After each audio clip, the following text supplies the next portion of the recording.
they see shatter, we go outside you. But you know, say sometimes this is a video. If you enter through all this thing.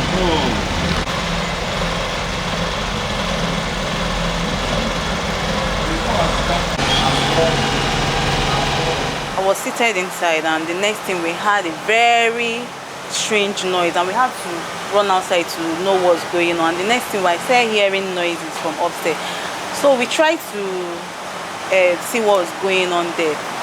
We checked on the lady that is into cakery. We checked on her. She was carrying her 2 kids on her hand, shouting for help. She was even making calls. I don't know whether she's trying to call her husband or something, but she made call, and blood was all over them, both the baby and herself. They were flooded with blood. So the next thing, they said that stray bullets fell on the children. The children was there playing. There were 2. The stray bullets fell on them, but it affected the elder one. So that was what happened. So I was not hearing the woman was shouting. She was shouting, where did this thing coming from? When I now turned, I just saw the boy at the floor, and the smallest one, the eye was now bleeding, and actually she was feeding the children. The kids, their dad brought them back from school. They came into the shop. They met me sitting. Then they sat down with me. And you know, my daughter would just start telling me what happened in school and all. So as they were telling me, I just gave them some snacks. So while they were having the snacks, not even up to 10 minutes, their dad left. That was when, I don't know if I'll call it an explosion, but there was an explosion. That was what I heard, because I can't say this is a gunshot because I didn't know where it came from. But all I know was I just saw my son. His side, his sitting stand was kind of bulging out. He was on the floor. Then I grabbed him. Before I could just look up, my other son inside. And when I observed his eyes too, I carried both of them. I called my husband, told him to reverse back, that I don't know what hit my son. Whether it's a stray bullet, I don't know. Then he told me, okay, no problem. I should just take them. As I was already making calls. He told me no problem, I should just be going. He's coming there to come and do his investigation to know what actually happened. That was when I was just going to, I didn't see him, I just went straight to the hospital. I got to FMC, started attending to my older son. Then my baby was still with me, because the whole daughter they were on him. So my son was still until I started drawing their attention that my baby's eyes. That was when they started attending to my baby. But unfortunately, my son couldn't make it. Because that was when at the shop, I had girls at the shop, discovered that they discovered bullets in the shop. So my husband just called me that I shouldn't worry, that because when I stood up, I saw smoke somewhere very far, not actually close to me. The smoke was coming from, let's say, 2 poles away or so. 2 poles away. So my mind didn't go there to it's from that place. So I didn't even know what to believe. I didn't even know what was happening. It was when my husband called me that, see where the smoke came from. That he's already on it. That I should just be with the kids. It has not been easy. No parents prays to lose a child, not even in that manner. The manner was very horrible. It was very horrible. Rushing your child to the hospital in a pool of blood. The sight was disgusting, I must say. It was. The bullet penetrated through my older son. Through even the school bag, because they just came out, the school bag was still on his back. Penetrated through the school bag. Broke the glass. And this child was behind the inner glass. Then the glass entered his eyes.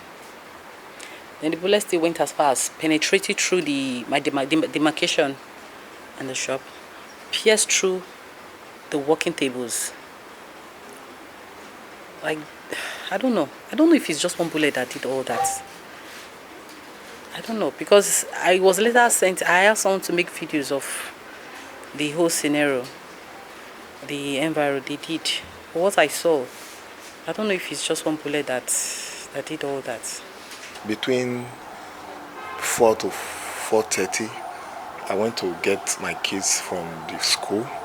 So I have to drop them off in my wife's shop. So I dropped them up. Then just from my wife's shop to my house is just a 5 minutes drive. So I just dropped them off. I said, I said, let me drive to the house.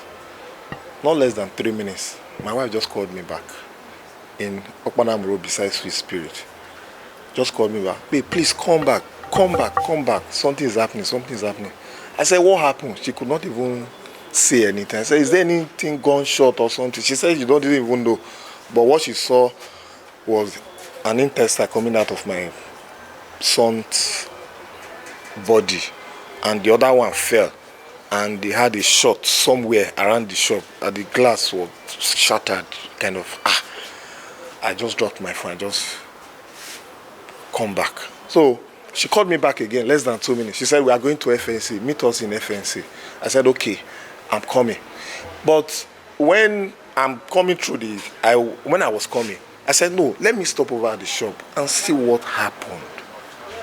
When I got to the shop, I stopped. I said, okay, what happened? So I was trying to ask people what happened, but I saw some guys running around. But one guy now told me that those guys, those houses that says Tremador around the neighborhood there, they are the one these NDLEA are chasing around. I said, but how come the NDLEA, they are chasing people there? And according to my wife, he said something like gun, but she's not really too sure of what happened. So I now asked one of our neighbor there, what happened?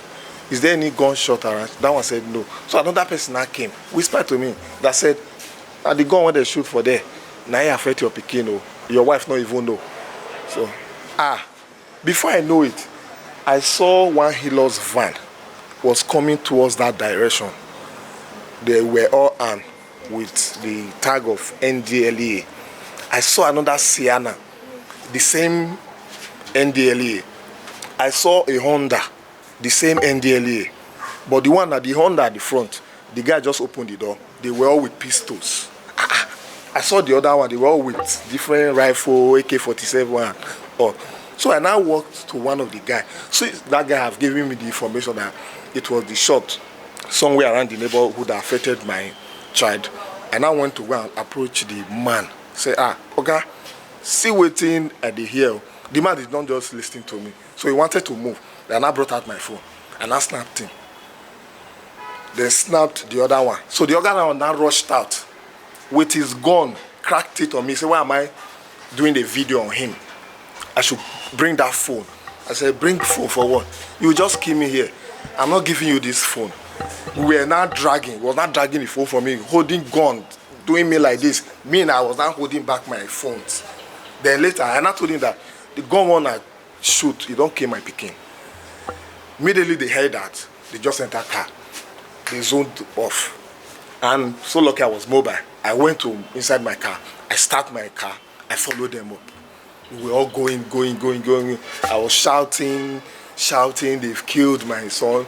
So when I got to, I said, even if it's Benin, they are going, anywhere they are going, I just wanted to know where they are going to, so that I will be able to tell my wife, look at what I saw, or look at what happened. Because nothing.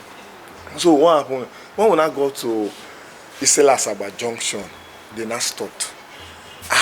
They now said, Oga, what happened?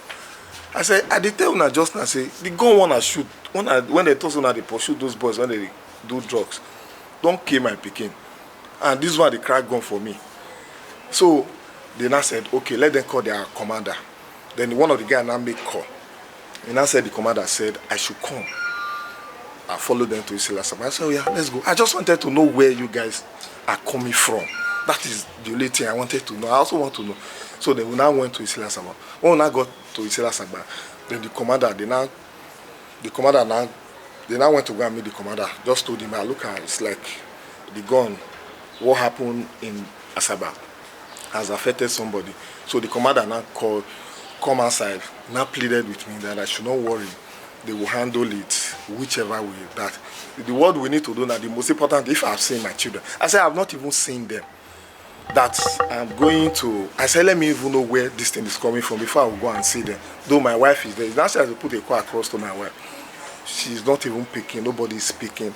I said, I don't even know their condition. She now said, okay, that I should not worry. What they will do, they will send some officer alongside with me so that we can come to FNC and see the situation. I said, no problem. I just wanted to know where they are coming from. That's the only thing. So since then, that day, on the 13th day, on Thursday, then immediately, like, me and one of my friends, we came to Asaba. After like 10-20 minutes, the officer actually still came. That's where they are from the NDLEA office. So their guys sent them to come and see the situation. They actually saw my baby. Then the other one was the theater. So as at that particular time they came, they were already, the doctor now said they needed blood. That they needed, not the one and they have in the bank, they needed fresh blood that I should come and do. So I was now running around. So when they now confirmed from me, they even confirmed that I'm B positive. I cannot even donate. So one of my friends just volunteered. So one of that girl. So they said that one is O positive, we can't donate. We were just running around. So they now left. I don't even know when they left again because I was trying to see how we can stay put on. We were now waiting until around that 12 or 1. The consultant now said they should call me. That they couldn't make it. I said, okay, let me just come and see him. They now just took me to the theater. He said, the bullet entered from here. He busted from the back. And the boy was holding his bag, and school bag, because we went to go and pick up, he's graduating on Tuesday. We went to go and pick up his gown that he's going to, so he refused to drop the bag. I told him to drop the bag, he refused to. And the bullet pierced the body and pierced the bag and pierced the cap and come out from the other side of the body. So that was how we lost my son. Any word from the authorities? From now, though the following morning, though the man called me After his death? After his death. Have they spoken to you? No, he called me in the morning. Immediately they called me in the morning. So I was not taking call after they confirmed to me that the boy. But since that time till now, you've not heard from him? No, I have not heard from him. But he called me in the morning. What are your plans? I mean, legally, what do you want to do? Before then, immediately they said he died. We went to police headquarters. We reported the case. Then they've transferred the case from police headquarters for police division to police state headquarters. So they said by Monday I should come back so that they will invite NDLEA to boss to get the team that came to Asaba. So nothing much. I need justice for my son. Nothing but according to what the people, the eyewitness around people said, they said the guy that shot my son, he was trying to come out, or he was pursuing those guys around that Aziz. He was trying to come out. So there was one particular car that was coming. So the car was even surprised seeing somebody with gun on the road. So the guy was trying to navigate and pass him because they were not really, apart from some few guys that put on their jacket, NDLEA, others were not putting on NDLEA, not all. So this particular guy was not putting on NDLEA. So the car was scared. So the car just navigated, trying to stop. I think they even said he brushed his hand, according to what they said. So he was not threatening to fire that guy that refused to stop for him. I think that was where the bullet went straight, and the distance was far. The distance was far. That was where I'm getting everything confusing. Where they did this, something was very far. But according to what I heard, they said the gun they used. Because I have the video, I have all the rifles that they used. I have them. So I just need justice for my son. My son cannot just die like that. Just like that, innocent boy. Inside the shop. Not outside the shop, inside the shop. How old was he? He's 2 years and 6 months.